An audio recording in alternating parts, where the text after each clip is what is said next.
He's not a bat, he's a man who fights crime. And we're gonna watch him fight for a minute at a time. With John and Niall and a guest who doesn't rhyme. It's Bat Minute!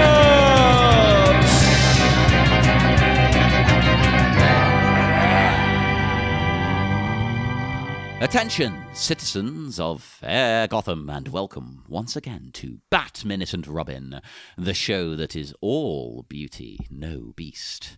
I am one of your hosts, John Parker, the most beautiful of all. And there's something about talking about each minute of Joel Schumacher's Batman and Robin to put fire in this guy's lips. It's me, Niall McGowan. That was more erotic than I was imagining for this show, I'll be honest. As you go in that Ivy voice, it's going to happen, so. Yeah, you could say anything. You could be reading, like, sports scores in that voice, and it would sound erotic. But we are back and joined once again by this week's very, very special guest, Anna Peppard. Hello. Thanks again for having me. Yay, thank you for joining us for this madness. The madness specifically is minute 77, and the minute starts with the pursuit of the scent of a woman, and it ends with... Oh, I thought you were going to come in. I don't know why. Anatomically correct physiques. That was was that a deliberate, like, Chris O'Donnell reference there with the scent of a woman thing, or was that accidental? It was deliberate. Because nice. I felt like it worked on multiple levels. Yeah, no, it's a good one. The pheromones, the smell, the movie. Yeah. We are back with Batman and Robin, descending the ladder in their pursuit of said scent. And as I said, I love this set so much. It looks even better in this minute, I think. Because not only does it look kind of 60s, but sometimes I actually think it approaches a kind of an animated look. Not the animated series, that has a very specific look, but a different, like if a Batman cartoon came out now, it's got a cartoony vibe to it. Oh, no, sorry. I mean, that's very much like 60s Batman, right? I mean, them doing kind of a live action cartoon. Like, I teach the 60s Batman movie when I teach courses about superheroes at university. And one of the things that we talk about when we talk about adaptation in that film is that part of the reason certain people hate that film, so this is the 66 Batman with Adam West and Burt Ward, part of the reason... Wait, people hate it? I mean, there was that thing for a long time, leading up to the first Tim Burton Batman movie where it got sort of reviled by a certain subset of fans who didn't want comic books to be treated as goofy. And then obviously it's had like a cultural renaissance and, I think what the thing is with that is that it was like beloved by non-comics fans and hated by certain comics fans. So that was kind of the thing with 60s Batman for a long time, because it's still very beloved in like the cultural consciousness. Like it is still like the Batman for a lot of people. But I mean, in terms of it being an adaptation, it's like too much of a direct sort of interpretation of what works in a comic book versus what works in a live action film. And that's partly what makes it destabilizing. It is partly actually why people think it's too goofy. But that's exactly what I love about it, because comic books are goofy and they are silly, and it adapts that so directly. So I appreciate the set design in this minute and throughout this film for that reason as well. It is an interesting thing of like, why are comics allowed to be silly and goofy? And I know they are serious sometimes as well, but nobody questions it when a comic is silly. But when a movie is silly, it's like, why are they doing that? Well, I mean, it's all bound up in sort of the insecurity of comic book fans and like comics as a medium in the American context too, which, like I shouldn't say comics are silly. Obviously, very many comics are not silly at all. But I think sort of the insecurity about comics being silly is sort of bound up in like the fact that comics are considered junk culture, the fact that they're considered for kids, sort of all of these things. And that's something that, I mean, I'm a comics academic, so I deal with this, in my professional life as well, sort of always trying to convince people that comics are something that's worthy of serious study, that they're something that adults can enjoy and all of these things. But sort of my pushback around that is just that like the silliness can be serious too, and the silliness can have value too. So I think both things can be true. Yeah, things are very rarely silly for silly's sake. There's usually stuff going on behind it, like the satire and things like that, or cultural commentary. Speaking of things behind people, I did note that you get the Snowy Cones logo behind these guys here. The one on the left really reminded me of Danny DeVito's Penguin, because it's got like the aggressively sharp, carrot nose, the big black top hat and stuff, and it kind of like it almost looks like sharp teeth on the things. I can see that. And that's the kind of product he would make. Ice cream, that makes sense. Look, it all ties together. Everything's connected. Yeah. Although I would say, I also did find that you can get original concept art for what the Snowy Cones place was originally called Blinko's. And that's much less funny. Yeah, and I'll put a link in the chat here, because you can get the concept art of what it looked like originally. And weirdly enough, it looked like one of the clowns from the Red Triangle gang in Batman Returns. No, totally. That looks like one specifically. Yeah. Yeah. So I don't know what they were just like, no more clowns. Okay, we figured out a movie. The first one was all clowns. It was all the Joker. Second one, more clowns, that goddamn circus gang. Third one, there was a circus in it, for Christ's sake. No more clowns in this thing, all right? But it's in the great tradition of everything in Gotham, and especially this movie version of Gotham just being terrifying. We came up with a mascot, so it's a clown with like sharp, jaggedy teeth, and it like definitely communicates that this ice cream is going to be filled with broken glass. I love it. Although speaking in callbacks to previous movies, though, we do get this no beauty, just the beast. And this is God. We were keeping a running check going of, in the first two movies they had a reference to it'll be a hot time in the old town tonight. Of course, Joker said it when he's electrocuting that dude. Michelle Pfeiffer says it then in the second movie, and we're like, it was originally supposed to be in the script for Batman Forever. They took it out, and we're like, oh, come on, Joel. You've got to keep it going. Yeah. And then, of course, in this movie, it had it's a cold town. It's like, put it there, for Christ's sake. It's a cold town and a hot town tonight. Where you go? But what's coming up more frequently is allusions to Beauty and the Beast, because, of course, in the end of Batman 89, you had the Joker saying, like, we were made for each other, Beauty and the Beast. But of course, if anyone else calls you Beast, I'll rip their lungs out. Of course, the Penguin then to Catwoman in Batman Returns, like, you're Beauty and the Beast in one luscious Christmas gift pack. And now we're getting, again, a third reference to, like, no beauty, just the Beast. And I'm kind of shocked that, like, Batman Forever didn't keep it going, because you had Two-Face there. He was literally a guy, one side beauty, one side beast, and they didn't do it. Unless we're missing something. Listeners, if you have spotted something that we missed last season there with a Beauty and the Beast reference, let us know. Yeah, because now I can't feel think like of one. You could have had something. I don't know why they dropped the hot town business. I was disappointed. Now I'm even more disappointed. Well, I hear there's a Shoemaker cut of Batman Forever somewhere that people have seen. Apparently, yeah. We've seen a lot of the scenes, as it were, which make up that. And there's nothing specifically I can think of that would fit the bill there. But apparently there are a couple of other scenes that we have not yet viewed. And it was Joel's, the greatest thing that they lost was the allusion to Beauty and the Beast and it being a hot time in the old town tonight. The two most important scenes. Cut from the movie. It would have really changed the whole thing. Also, this bit here, where it's, no beauty, just the Beast as Bane walks in. It's brilliant. I love it. But let's think about it for a second, right? This only really works if they know that Bane is there before they start the line. I think it's the way Clooney delivers it. Yeah. Is like you must know, like, they finish each other's sandwiches, these guys. Where if I say no beauty, he'll know to finish it with just the Beast. But then they would need to know that Bane's going to be around. Exactly, but they don't know Bane's there. Because if Bane didn't come along, would Bats have just said no beauty? And then they went on their merry way. But even his tone is like no beauty. Like he's waiting for the follow-up. Yeah, it's half a sentence. For it's ridiculous.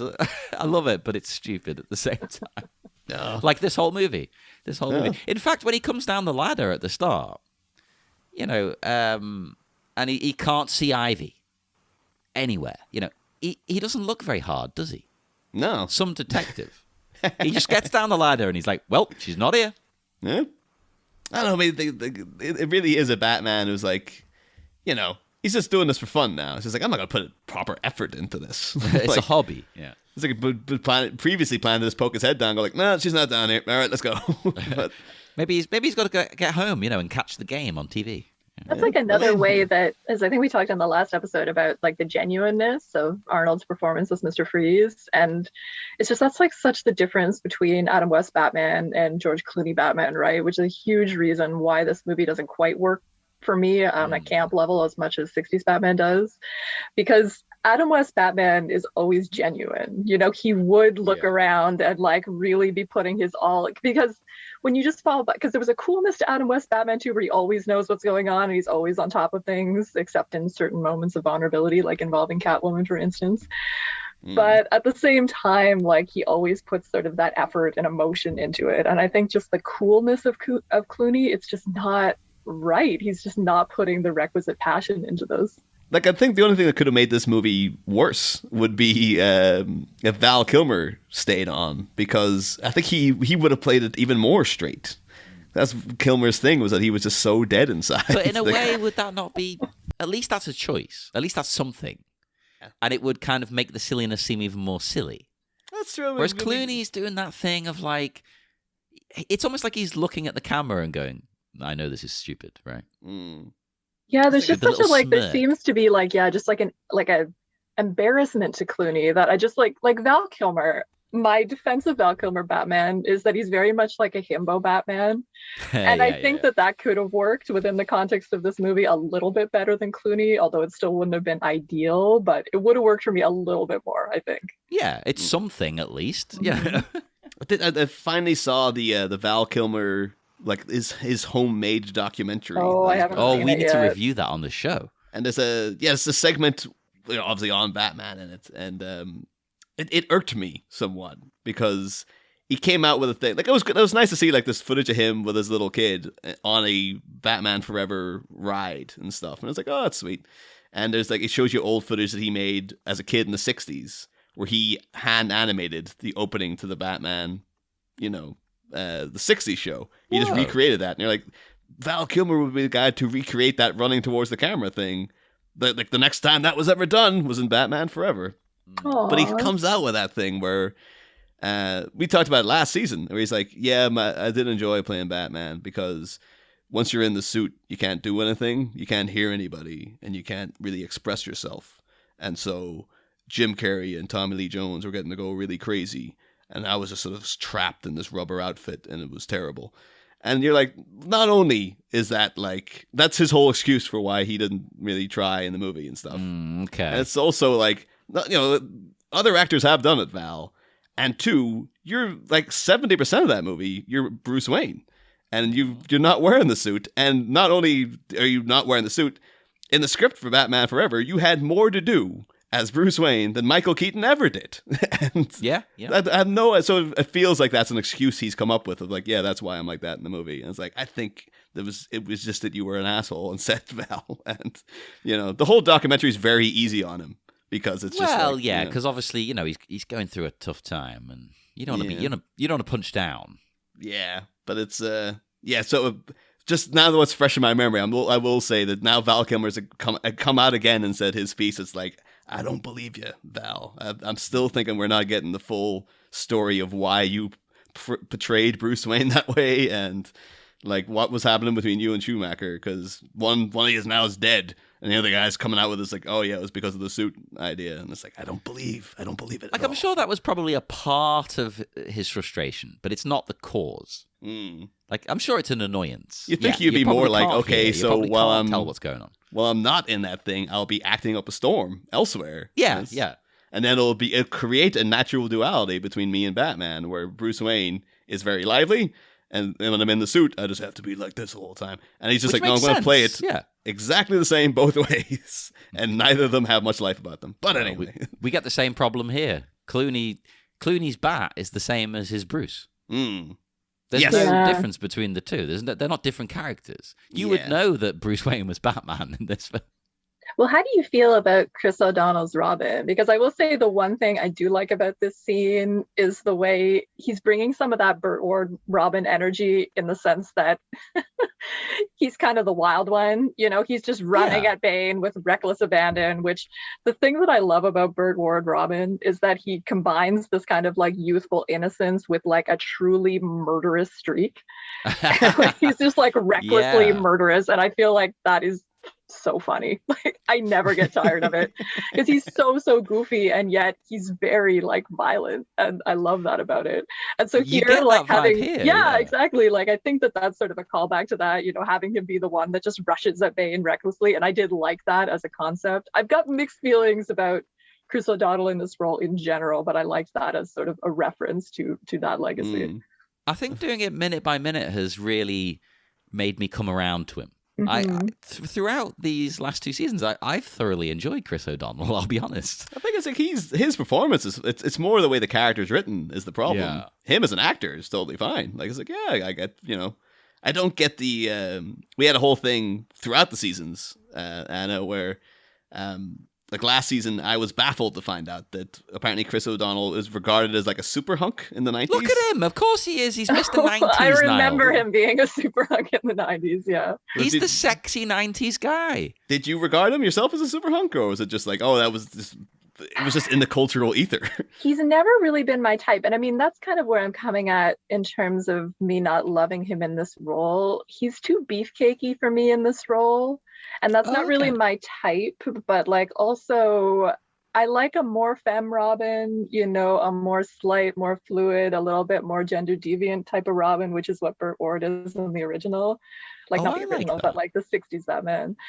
So this is a version of Robin that I think makes sense for this time and place. Like, I mean, he is the junior member of the team. His suit is designed differently. I think that, you know, he is being presented in a very eye candy way in this movie, even through that design of his suit. I mean, we talked in the last episode a little bit about his high and tight pecs and that kind of thing, right? And even the red on his costume, the way it kind of shows off his shoulders and everything, it's a little bit of a different design. So he's definitely being presented as eye candy here, but I just think the beefcakiness of him is not sort of as interesting as it could be for me personally, if that makes sense. I get that. It's interesting because he's kind of stuck between, he's like half twink, half beefcake. Yeah. They can't pick one. Which, you know, like, it's totally a take. And like, I am not like hating on that take. I'm sure it's a take that is, well, I know it's a take that was appealing to very many people, and I'm not hating on that at all. But for me personally, not my favorite depiction of Robin. Yeah, but you know, Niall, people had many an awakening to this Robin, as we've discovered. And I knew that already, but then many guests have been like, oh yeah, of course, I loved him. Yeah. And he's got a sensitivity to him. He's not full on like, what was the phrase you used? Gender deviant.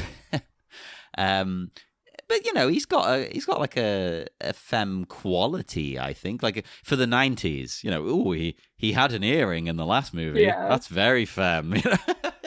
Yeah, I mean, contextually, definitely. And like, again, for the terms of this era, I think it makes sense. But like, yeah, this thing I always think about with Chris O'Donnell is like another movie that I've seen a billion times, which is the Three Musketeers movie from the 90s, featuring him as D'Artagnan.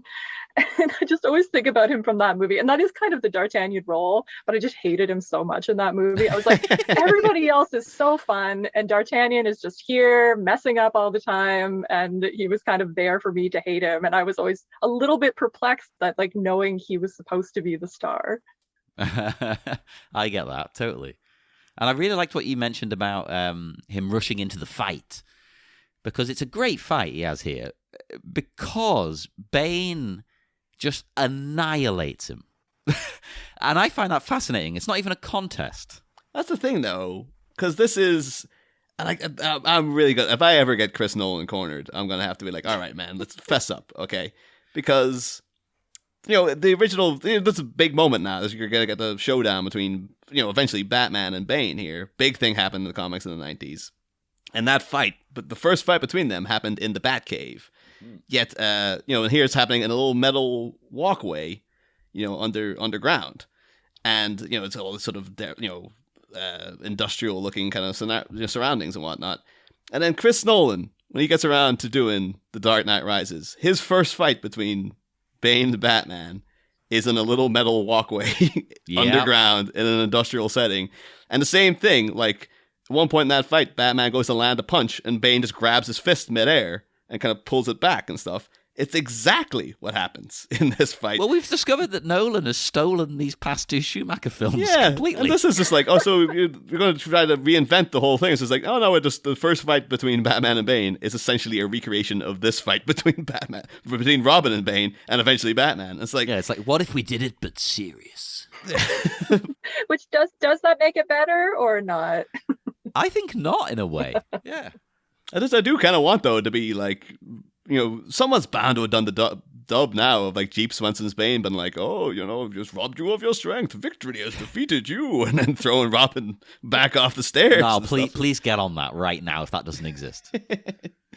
Although I should say, though, in talking about gender representations and whatnot, because we've mentioned several times throughout the season that Bane does seem to be presented as Ivy's cuck, basically. Like, he's wearing a chastity belt, got the collar, got the gimp mask on and stuff. Well, he literally likes to watch as well. Yeah, he's like, she's getting with everybody else except Bane. He just watches her getting off with other guys.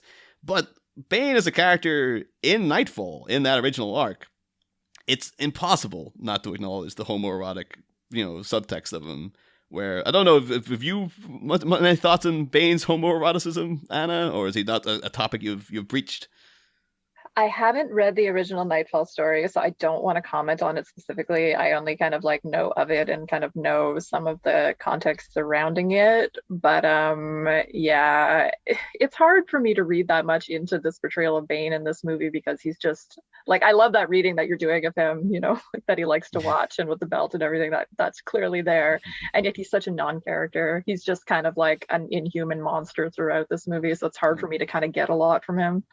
Well, this I've been reading, Denny O'Neil did a novelization of Nightfall that I've been reading, and it adds in so much about, like, even in the original comics of Bane, so he grew up in a prison, an all-male prison, and his whole thing is that he's obsessed with, like, he could be perfect if not this one lingering thing of Batman. This image of the bat is the one thing he has to overcome.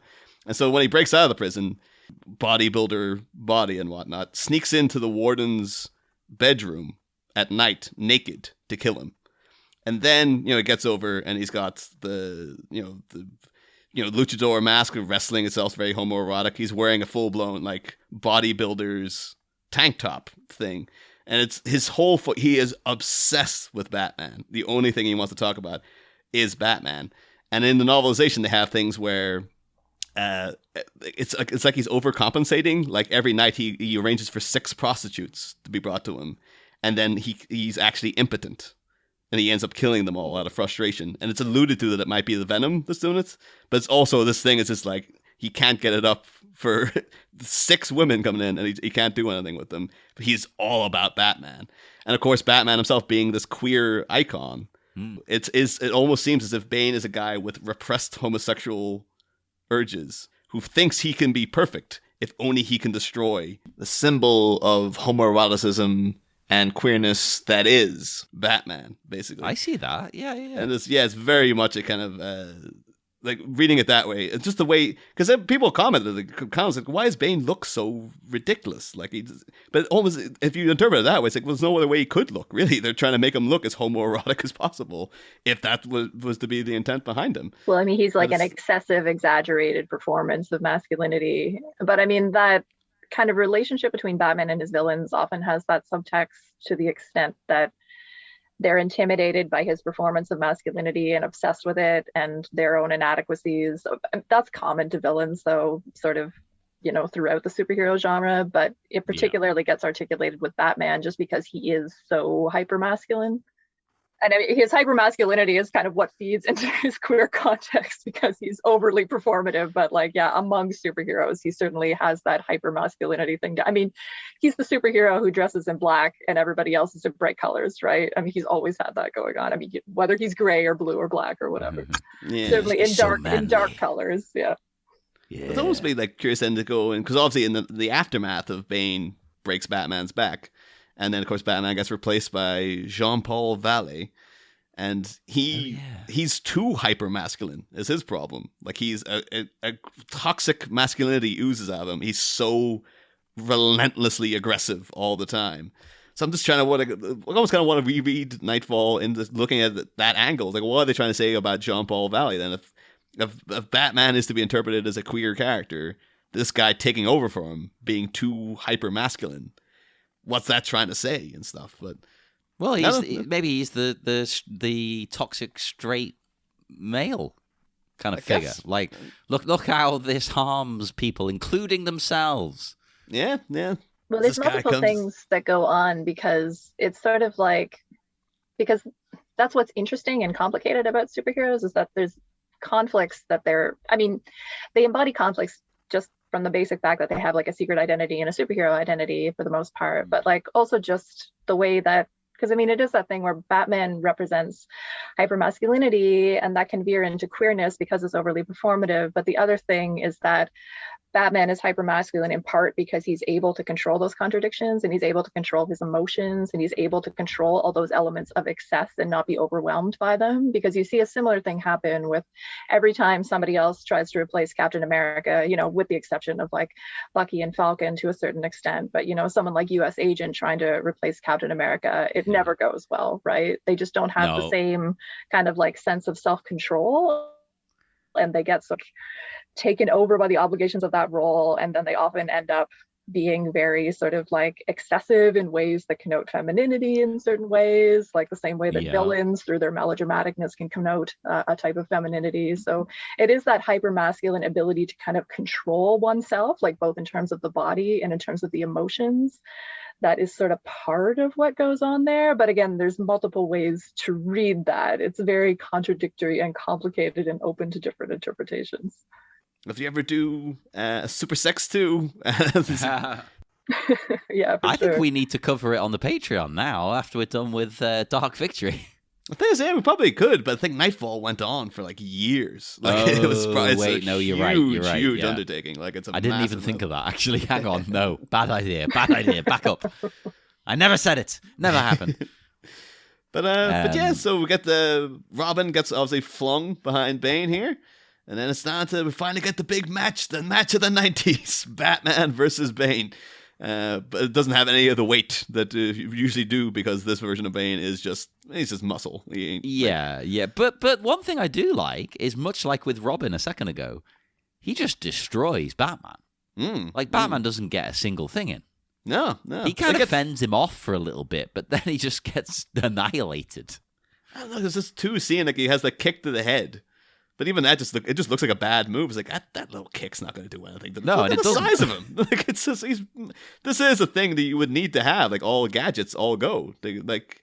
We'll also say too, like in reading that Nightfall novelization, the fight between Batman and Bane in Dark Knight Rises after the comparisons here, it plays beat for beat like it does in that movie, where he's down, he throws a little thing back, Bane doesn't flinch, it goes like, I better get into the darkness then. And then when he's in the darkness, Bane's just kind of walking around, Batman goes to jump on his back, he just turns around and grabs him, I don't know, it's like, that's in the friggin' movie, I was born in the darkness. Exactly. It's all like, oh yeah, we took that from the Nightfall novelization. It's all like, damn it, Nolan, if you look at this guy's work, you just see how he's ripping things off from everywhere. He's a thief. But, We get Ivy then making a move on prone Robin. Yeah. And I have two things. Number one, is there something about her outfit in this scene that makes it look like a cheap Halloween shop costume? It looks worse. But... It's like really bright and neon and cheap, whereas it didn't look like that before.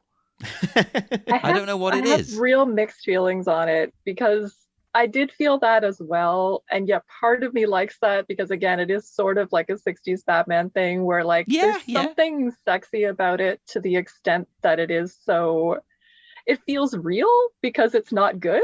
You know it feels like something maybe you're having a fun evening, and your partner may wear that.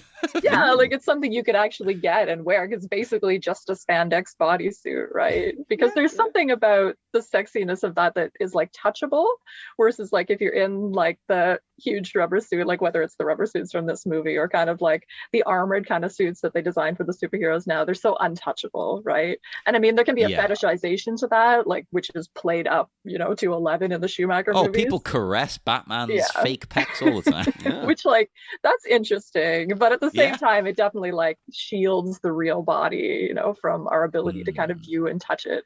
So in that sense, I sort of like this costume, but I also agree that it's a little bit destabilizing within the context of this kind of space in which everything is so hard and ultra aestheticized and everything. So I'm not sure. I have mixed feelings.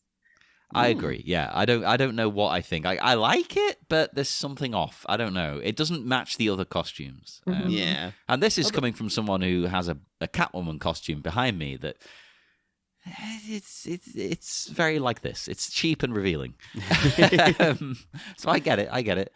But she also comes out with one of the worst lines of the movie to me. When she says, "Hey there, pretty birdie." I don't know what it is about this line. I hate it with every fiber of my being. I think a lot of the lines this week in particular all feel very first draft. Yeah. Like there's a couple of real placeholder things where they're like, it's almost as if like no beauty, just the beast was the last good line they had. And then the rest of the scene's like, oh, we'll rewrite it later. Don't worry about it. Yeah. Because why would you ever say, "Hey there, pretty birdie"? I don't know. It's weird. I think it's kind of emasculating to him in a way because he's supposed to be, oh, Robin, the boy wonder, and it's just like, oh, he's a little bird, a little pretty little birdie. It's like well, he's pretty, I guess. I actually think Robin, because lately it's come out, oh, Robin is now bisexual. I actually think Robin, to me, non-binary vibes. I want a non-binary Robin. Yeah. I think that was a call for Bex Taylor Klaus to play Dick Grayson. Yeah, that would be amazing. I can't imagine the world catching up to that anytime soon. Yeah, but screw the rest of them. We need that. Because Bex Taylor Klaus is non-binary, right? Yeah. There used to be a long time where people were asking for, back when he was Ellen Page, there was a lot of, for Carrie Kelly. Now it's like, Elliot Page, Dick Grayson. Oh crap! Yeah. Let's do that as well. That's another option. There you go. That makes a lot of sense with my sort of read of Burt Ward that I was just saying a little while ago. See, everything's connected. It all ties together. So that's what we want, everybody. Well, I mean, Ellen Page playing Robin. That line about, see, I just a lot of the one-liners to me, they definitely feel first drafty, but they just how can I say they sound like they're written by a bot. Or it's someone that English isn't their first language, where it's it seems like a thing people say, but it's like a phrase combined with another phrase that when you put them together, they don't, because it's like, "Hey there, pretty birdie" seems like an idiom, but it's not. And it's just confusing. And you're just like, wait, is that a joke? Is it a pun? And it's actually just not. And then it really kind of throws you every time it happens, because I get it. She's emasculating him, talking about I get it. But it's just the line doesn't work. And she's saying it as if that's a common phrase that you know. Yeah, exactly. And it is not. It's like an alien talking, and it's really weird. Surely they could get a writer's room of joke writers in there and come up with something better. Yeah. I mean, come on. Does she even need to speak? Because what she does, ultimately, of course, well, Robin demands her surrender, which is ridiculous because he's got absolutely nothing over her in this situation. It really feels like he is so belittled. And it's like, oh, give yourself up if you surrender. It's like, kid, you are in no position to you've been now. destroyed. So she just wafts the pheromones at him to shut him up. Does she need to even have a line? She could just do that, shut up, kid. Usually I would agree with you, but I think Ivy, particularly this version of Ivy, always needs a line. She seems that's this movie in a nutshell, Yeah, she's a real talker, though. I feel she's gotten this isn't about efficiency for her. I think she's enjoying the game of it. He's a little bird, she's like a cat. She's almost here, I want to play around with this guy. Which is why it's Catwoman again. Yeah, because she could have just poked her head out from behind that ice cream cone and just pecked him on the cheek and he'd be dead instantly, but she's just enjoying seeing him fall over and stuff. And her sort of embodiment here too, in terms of her physical acting, because she comes in to sort of taunt him in a very deliberate way with the legs spread wide and then crouches over top of him, which was like a nice little bit of like physical acting. She's being very much sort of the phallic woman in this scene. But what do you think about Ivy's portrayal in the comics in general, Anna? Do you find her to be a more empowering character in that medium than she is in this movie?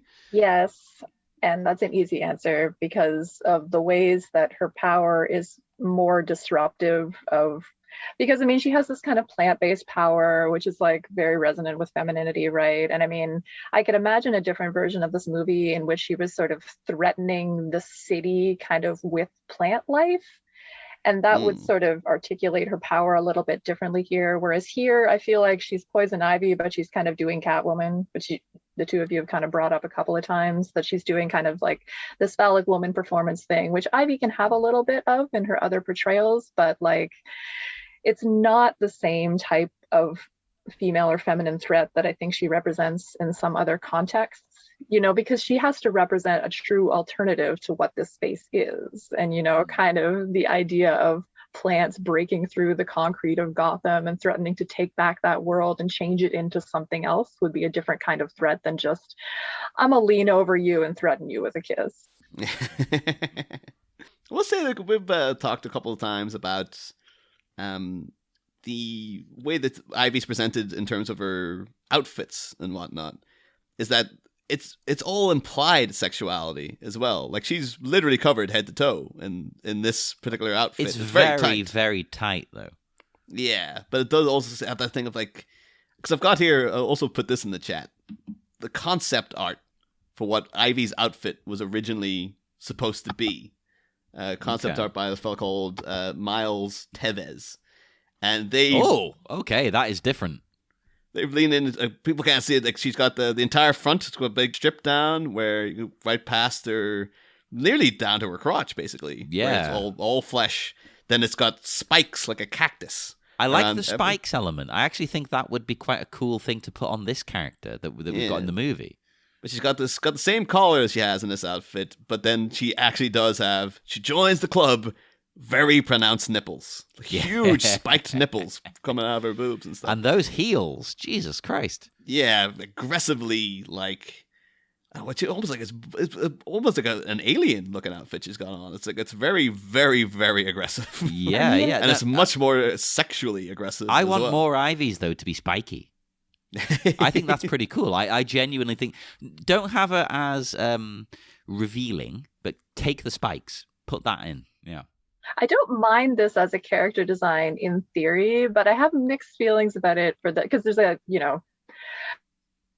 mentioned at the episode, I do a weekly podcast on the Marvel Comics series Excalibur, and this is similar in some ways to the costume of Rachel Gray Phoenix. She has a spiked dominatrix costume that's sort of similar to this. And for that character, it resonates with kind of a history of trauma. She's from the Days of Future Past reality. She was turned into a mutant hunter in that reality, and that was the costume that she wore.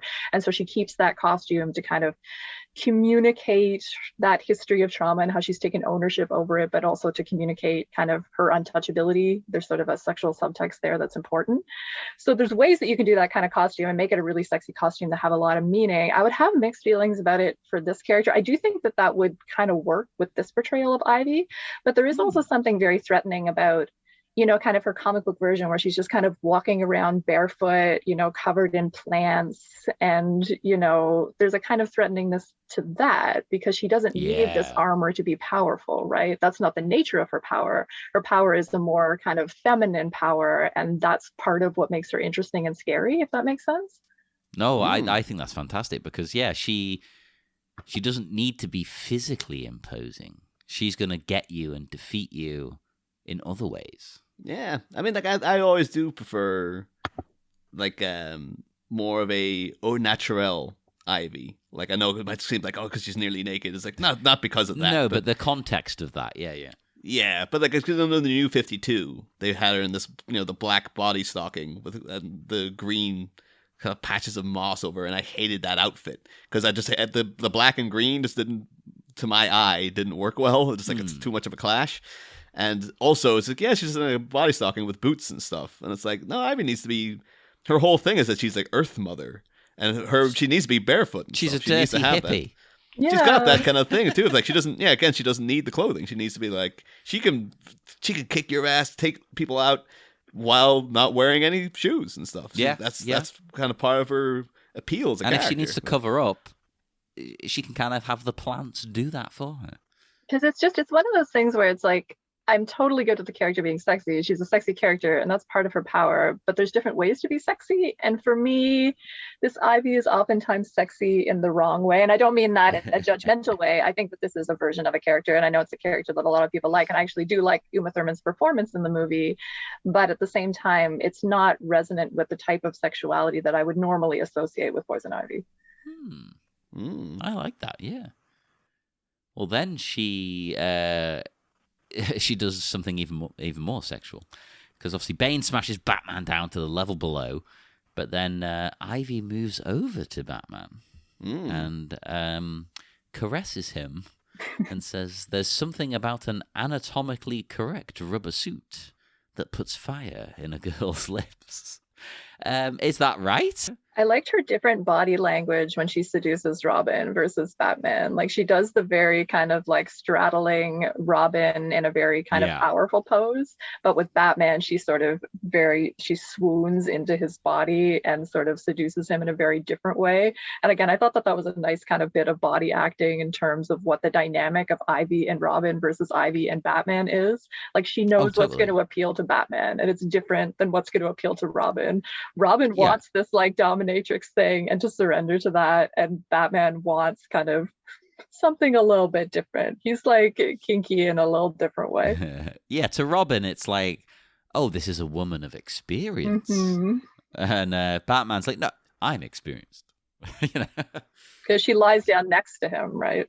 It's the same thing though, the same vibe I got when she was coming up during the flower ball when she was being introduced to them. And she had this great, entrance. And then, as she was literally taken to the stage, it got momentarily a second awkward before she was like, "Hi there." Like, it almost kind of comically went, she's about to follow her. Oh, no, she's okay. And this, when she's bending down to him, well, it's slightly awkward. Like, she's really trying to be sexy. And then it's just like, just trying to get over these bags of stuff. It's just a bit like, it's a little too weird trying to, at this angle. And it just still has like maybe the inner dork of Pamela Isley still there, where it's like, all sexy, but still just not quite sure on her feet. But that's more realistic in a way, because everyone I know who's into kinky, sexy stuff like this they're a dork at heart. Well, I have mixed feelings about that with her, because Uma Thurman in general is kind of tomboyish, she's got kind of that quality to her, which is actually what something I love about her. It's like a main reason that I love her. Like, I mean, I'm just in love with her in Kill Bill. It's like one of my favorite female action hero portrayals. And, she puts on like a Bruce Lee costume in that movie, right? And kind of owns that kind of, again, I don't want to say like gender deviance means like too much, but there's definitely sort of like a tomboy sort of cool masculinity to Uma Thurman in a lot of her roles, and she has that kind of here too. And again, I have mixed feelings about it, because I feel like it does make sense with the Pamela Isley kind of like overperforming this femininity as like a power fantasy, and she's still kind of a dork at heart. And I mean, she's here wearing this like goofy green jumpsuit and seducing people and trying to be so cool while she's like leaning on like a bag of whatever and trying to seduce Batman.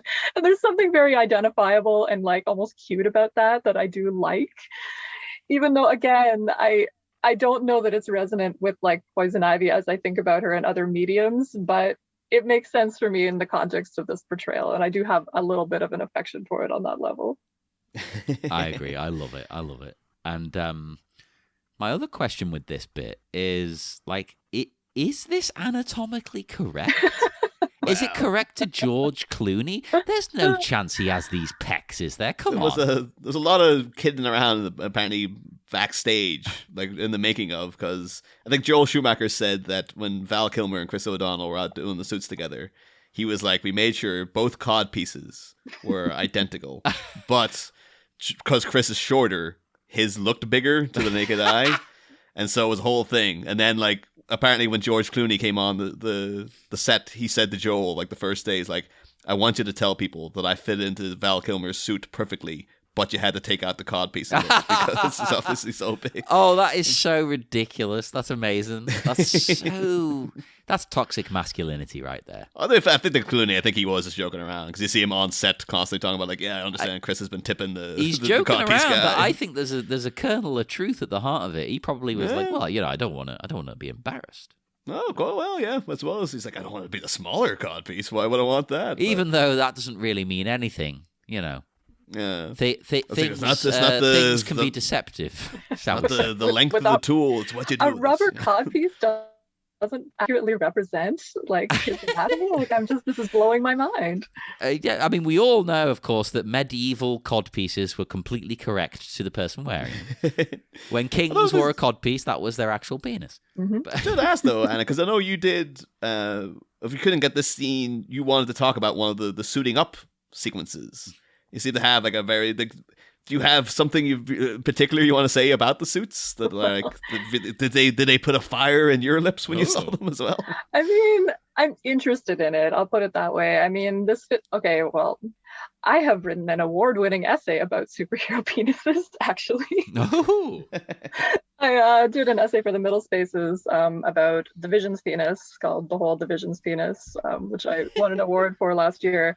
But kind of talking about the presence and absence of superhero penises. And, the presence and absence of sexuality in general is a big theme of my book, Super Sex. That sexuality is sort of flagrantly present in the superhero genre, but like repressed and suppressed and diffused into other places and everything. And that's a common dynamic in the genre in general.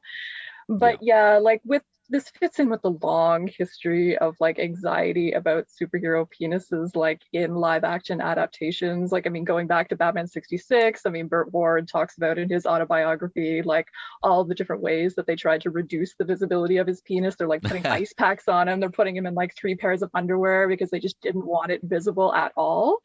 And then of course there was a thing with Brandon Ruth in Superman Returns. There was like a similar, how much do we want this visible or not visible?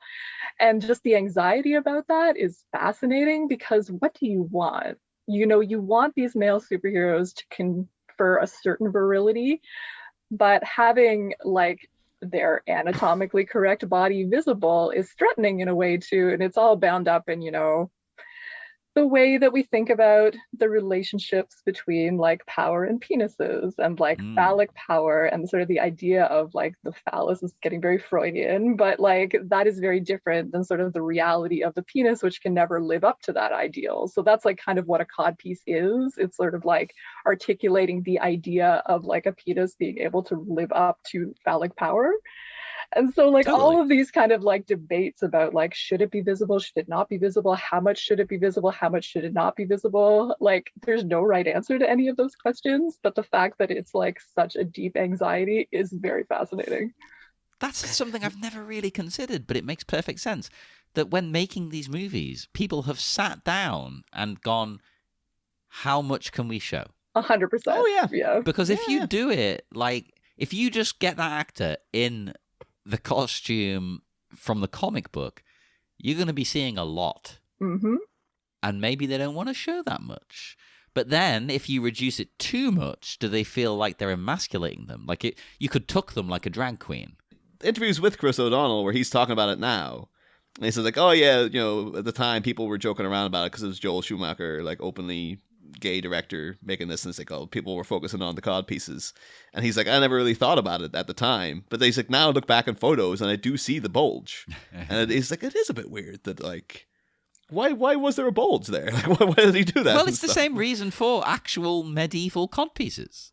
It's the virility thing. Like, you want to show them as masculine, but you don't want to just have a giant a giant penis on display, but you need to kind of convey that they're men.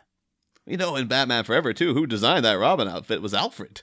So what's Alfred doing? Like, Wow. to make sure it's a nice bulge for you. Well, of course, there was like a weird thing as a history student. I won't go too in depth, but even in medieval times, it did get to a point where people acknowledged that cod pieces were getting ridiculous. Like it was an agreed upon thing. Like, these are getting silly now. They're just giant penises. Like, and in fact, Blackadder, the TV show in series 1 makes fun of that. He's got this giant one he calls the Black Russian, And he's like, this will terrify the clergy. He wears the black Russian. But then he gets made he gets made some kind of religious figure, so he has to cover it up with a little hat that he puts over. But it's because it's the same thing. It starts out kind of semi, like, okay, we'll a bit like the superheroes. You know, we want to show the masculinity, but we don't want to be too obscene. But everyone tries to one up each other, and it becomes essentially like a dildo, strapped to you. Mm-hmm. Yeah. All the things should mention though, because we're approaching the end of we're near the hour mark, and we're approaching the end of the minute. Oh well, holy crap! Okay, yeah, yeah, 53. But we'll also say though, I'm wondering if this is some level of a throwback where she says like, oh, you know, puts fire in a girl's lips. And of course, in the last movie, part of the soundtrack was the Flaming Lips. When you went into Edward Nygma's apartment, like, yes, I'm stuck where you Good are. band, yeah. And that was just like a big, very pronounced song in that movie. And it's like, I wonder if Joel is doing it. I guess a little nod to the Flaming Lips there. Just you know, I still got their back. They're not in this soundtrack, but you know, I was a fan. I put them in the movie for a reason and stuff. So. I not thought about that. Yeah, I thought it was more like Again, I've got to keep this kind of PG. I thought it was meant to be more like, you know, puts fire in the loins. I think it is that as well. But they it's didn't just like want a to little... say that. Yeah. This is the way she specifies lips. I just kind of thought lips and fire. I kind of thought it was like, well, it's a very deliberate sort of thing to say. She could have said several different things to evoke the same, you know, meaning, but they chose that one in particular. Maybe. So. I like that idea. Good old Joel. We miss you, Joel. But yeah, of course, then Batman is she blows a lot of pheromone in his face now too, and then we're ushered into the next minute. So, does anyone have anything else for minute 77? Or noted out. I'm good. We will head off then into the dark night. So do join us again, listeners, on Friday for more exciting action here on Bat, Minute, and Robin. Next time, a dazzled dark knight versus a lady who's out of sight. A masked manhunter on a mission is found in a familiar position, as a floral femme fatale plays cat to a bat who's flat on his back. Ivy's ready to throw deadly nightshade, of the dark kind, but can our horny hero hamper her harlotry and keep a hold of his mind? There's more attempts at a callous kiss via mysterious mist next time, Batmites. Same Bat Pod, different Bat Minute. We'll be back.